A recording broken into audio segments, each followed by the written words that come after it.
Bonjour, bienvenue à l'atelier du Meeple. Mon nom est Martin et aujourd'hui, on regarde comment organiser le petit jeu de cartes Forest Shuffle qui va s'en venir sous le nom en français de Forêt Mixte. C'est un jeu de cartes, ça ne devrait pas être très compliqué à organiser.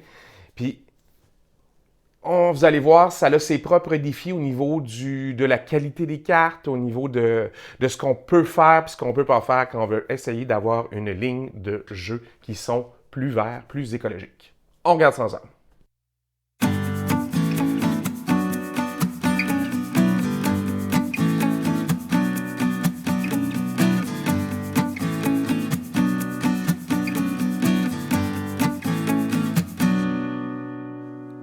Ben, il y a des jeux comme ça qui font pas long feu avant qu'on s'acharne sur eux et je vous présente Forest Shuffle, un excellent jeu. Moi, j'aime beaucoup ça. Un beau petit jeu de cartes qui vient avec un magnifique plateau. Alors ça, c'est l'arrière. On a profité pour faire une belle illustration. Et ça, c'est la clairière sur laquelle vous allez avoir à un bout la pioche, à l'autre bout la défausse. Et quand il y a 10 cartes, on jette tout ça. Ça vient avec un petit pad pour mettre les scores. Tout ça, ça va bien. Et c'est essentiellement que des cartes. J'ai déjà jeté la moitié de l'insert en bois, pas en bois, mais en carton, qui servait à rien. Il y avait un support pour surélever le fond, ce qui est une idée intéressante. Des cartons comme ça pour tenir une partie du rangement, puis de l'espace pour mettre vos cartes. C'est la nouvelle gamme de Lookout Games qui s'appelle ici, vous voyez, Green Line. Alors, il n'y a pas de plastique, que du carton dans ce jeu-là. La qualité des cartes est exceptionnellement cheap. C'est mou, ça n'a aucun fini protecteur et quand on commence à les brasser, rapidement, ils deviennent blanches sur les côtés. Alors, c'est une belle occasion manquée de Lookout Games de faire quelque chose d'intéressant, c'est-à-dire des cartes d'assez bonne qualité pour qu'on n'ait pas à les sleever. Il y a plein de jeux que je ne sleeve plus à cause de la qualité des cartes. Et le jeu, c'est en fait que des cartes. Il y a un petit plateau et des cartes, et des cartes, et des cartes, et plein de cartes. C'est une idée super intéressante. Vous voyez? Mais vous avez vu à quel point la boîte est grande pour rien. Moi, j'aurais facilement imaginé une boîte la moitié du format et qu'on puisse les mettre debout ou comme ça, tout le long. Puis de l'espace pour les gens qui se livrent ou pas. Mais honnêtement, ce format de boîte-là est trop gros pour son contenu et n'a rien à voir avec quelque chose de vert. Si ça avait été vert, la boîte aurait été moins grande. Si ça avait été vert, on aurait pensé à ce que le jeu se conserve longtemps. On aurait mis des cartes de meilleure qualité. C'est de valeur parce que le jeu est assez intéressant. Vraiment, vraiment intéressant.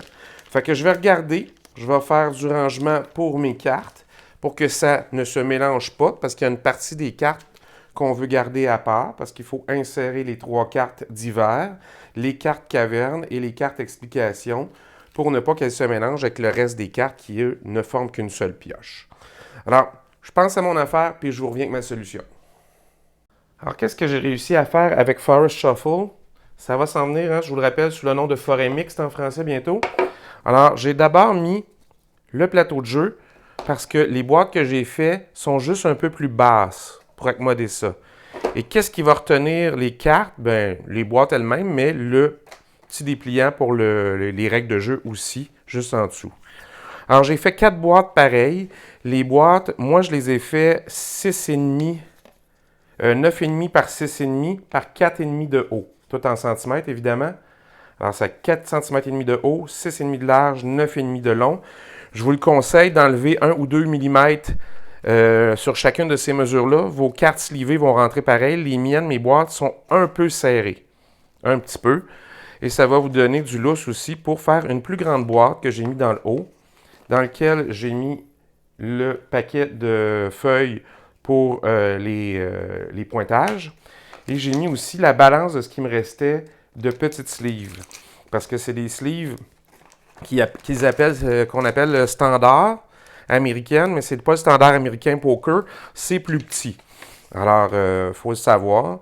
Et j'ai repris toutes des boîtes avec des motifs de paisley un peu dessus que j'avais dans des couleurs différentes.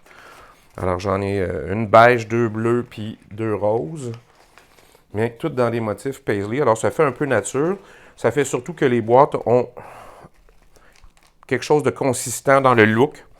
Et ici, j'ai aussi mis un petit crayon pour toujours l'avoir sous la main quand je vais faire le pointage de jeu. Alors, on met tout simplement le livre de règles et le petit board sur le dessus. Et on a quelque chose quand même d'un peu plus sérieux au niveau de l'organisation. Ça ne bougera pas. Alors, tout ça pour placer des cartes. Alors, vous avez vu, Forest Shuffle ou Foremix, c'est un jeu essentiellement juste de cartes. Je pense que c'est une occasion manquée chez Lockout Games de faire le petit plus, c'est-à-dire d'avoir des cartes de bonne qualité, une boîte plus petite.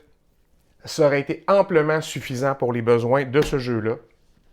C'est pas un jeu que j'aurais eu tendance à se livrer du tout s'ils avaient eu des bonnes qualités de cartes, parce qu'on brasse les cartes une fois à chaque partie, pas 8-10 fois comme dans un deck building dans une partie. Fait que c'est assez simple, des petites boîtes, tout ça, pour tenir ça ensemble. Moi, vous avez vu, c'est un peu serré. Enlevez 1 ou 2 mm sur les mesures que je vous ai données et ça va bien fonctionner. La dernière boîte, bien, vous la faites la plus grande possible pour que tout le restant soit solide et tienne et que le petit board, pas le petit board, mais le petit, voyons, la petite tablette pour compiler les points puisse fitter dedans. Et voilà, vous allez avoir quelque chose de très serviable. Au moins maintenant, j'aurais plus peur de le transporter. Ça va arrêter de tout se mélanger, parce que je ne suis pas du genre à mettre des élastiques sur des cartes. Je trouve que ça les abîme encore plus. Alors j'espère que l'idée vous a plu. J'espère que ça va vous aider à ranger votre propre jeu de Forest Shuffle. Et en attendant, nous on se revoit la prochaine fois. Amusez-vous bien.